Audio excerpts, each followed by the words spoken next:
एक गांव की अनपढ़ बच्ची का विवाह एक पढ़े लिखे से हो गया। तो परदेश का नाम सुनते ही देवी डर गई, कांप गई। वो ऑलरेडी शादी हो गई फिक्स, तभी से वो अपना मान लेती है, उसे पूर्ण विश्वास कर लेती है उसके ऊपर। उसने पूछा जी आप कब आओगे? दीवार पे 10 लाइन खींची, आखिरी लाइन जिस दिन मिटेगी उस दिन मेरा पिया मेरे पास आ जाएगा। सबसे पहले उठ के बिना मुंह धोए अगर कोई काम करती है तो उस लाइन को मिटाने का काम।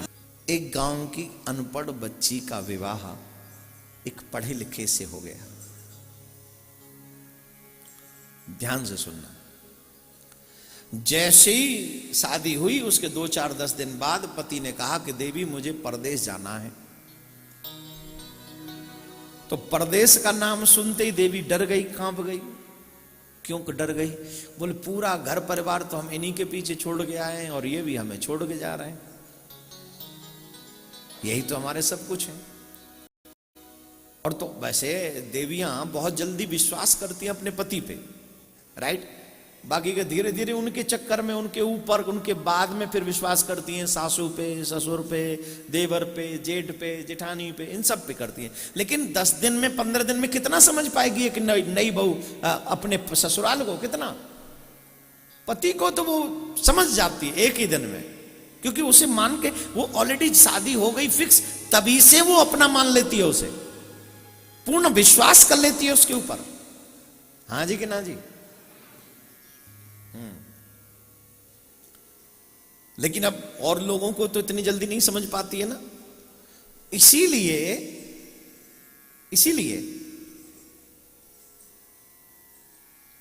पति की बात सुन के कि पति जा रहे हैं तो वो डर गई। उसने पूछा जी आप कब आओगे?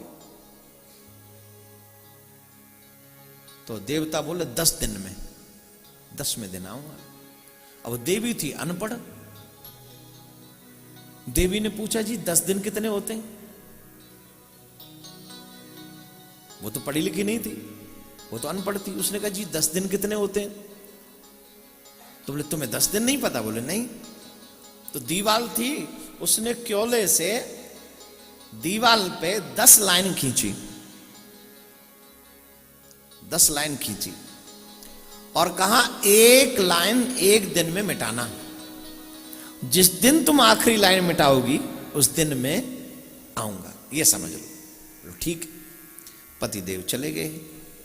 अब सिर्फ इतना बताइए कि उस देवी का ध्यान किस चीज पे था? भोजन पे, श्रृंगार पे, सोने पे, या अपने मायके के विषय में चिंतन करने पे? किस पे है उसका ध्यान? पति से भी ज्यादा ध्यान है उस लाइन पे कि ये लाइन मिट जाए, आखिरी लाइन जिस दिन मिटेगी उस दिन मेरा पिया मेरे पास आ जाएगा। ये लाइन मिटनी चाहिए।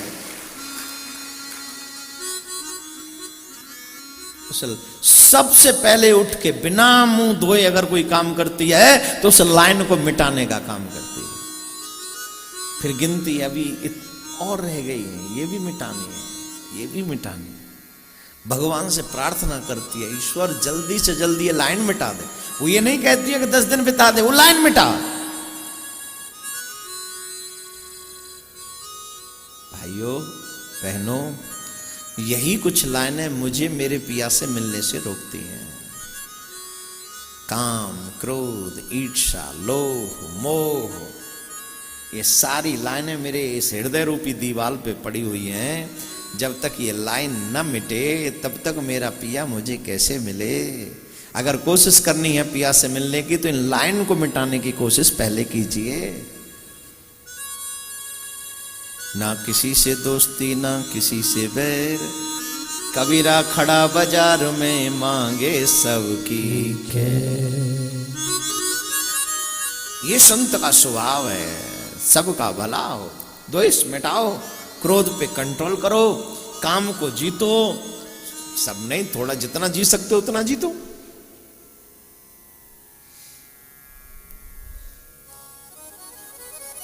अब वो लाइन मिटा, 9 लाइन मिट गई उसकी, 10वीं लाइन बची है, एक आखिरी लाइन। सारी रात आंख खोल के वो सोई नहीं, जगती रही, और रात को भी कह रही अरे रात जल्दी चली जा, दिन से कह रही अरे दिन जल्दी आ जा, मुझे लाइन मिटानी है, मुझे लाइन मिटानी है। बोर होने से पहले उसने वो लाइन भी मिटा दी। आज मेरे पिया आएंगे, भावना दृढ़ हो गई, और अब इंतजार, अब किधर नजर टिकी,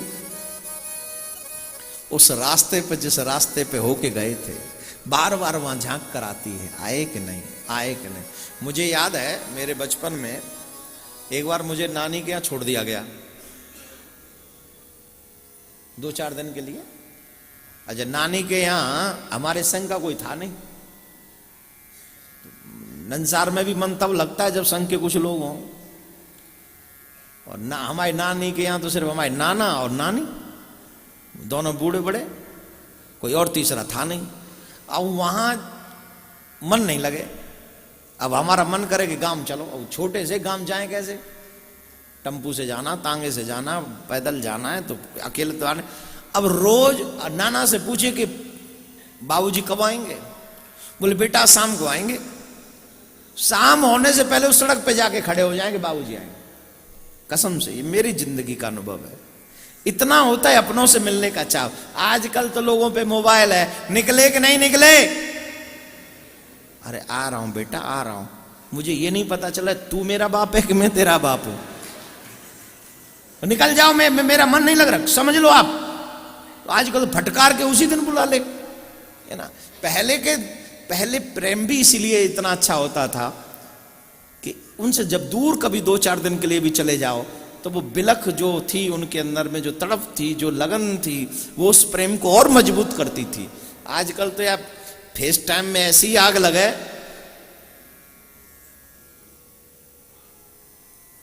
पूछो मत, राधे राधे बस बोलना ही पड़ेगा जी। तो वो लाइन को मिटा के उस मार्ग की तरफ देख रहे जहां हो के पिया गए। तो वो वृत्तासुर कह रहा है जैसे वो नववधू अहरनिश अपने पति में अपना मन लगा के रखती है, वैसे ही मेरा मन हर घड़ी हर क्षण आप में लग जाए, ऐसी कृपा कर दीजिए। आप सबसे मेरा आग्रह है, आप सभी चाहते हैं ना भक्ति हो, आप भक्त बनो, ये सब चाहते हैं पक्का, हाँ ऑब्वियसली। तो कुछ एक ऐसा रिश्ता ठाकुर से बना लो जिस रिश्ते को पाए बगैर तुम्हारे मन को चैन न मिले।